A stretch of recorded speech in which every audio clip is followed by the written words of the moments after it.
ನಮಸ್ಕಾರ ಸ್ನೇಹಿತರೆ, ಇವ್ರು ಬಂದಿರೋಂಥ ಜಾಗ 2 ಎಕರೆ 80 ಸೆಂಟು, 3 ಎಕರೆಗೆ ಒಂದು ಸ್ವಲ್ಪ ಕಡಿಮೆ. ನೋಡಿ, ಈ ರಸ್ತೆಗೆ ಬಂದಿರೋಂಥ ಜಾಗ ಇದು ಅನೂರಿಂದ 14 ಕಿಲೋಮೀಟ್ರ್ ಆಗುತ್ತೆ. ಈ ರೋಡ್ಗೆ ಇರೋಂಥದ್ದು ಒಳ್ಳೆ ರೆಡ್ ಸಾಯಲು ತುಂಬ ಚೆನ್ನಾಗಿದೆ ಜಾಗ ಮಾತ್ರ.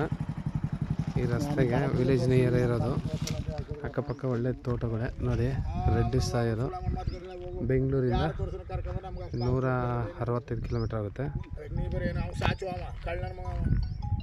ಮೈಸೂರಿಂದ ಒಂದು 90-95 ಕಿಲೋಮೀಟ್ರ್ ಆಗುತ್ತೆ.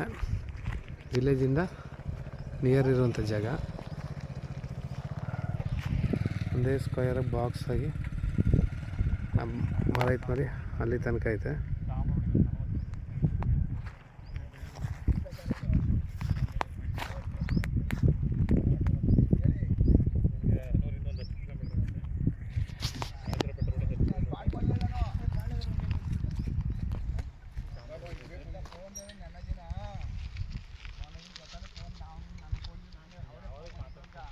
ಮಾತಾಡ್ತಿರ್ತೀರಾ?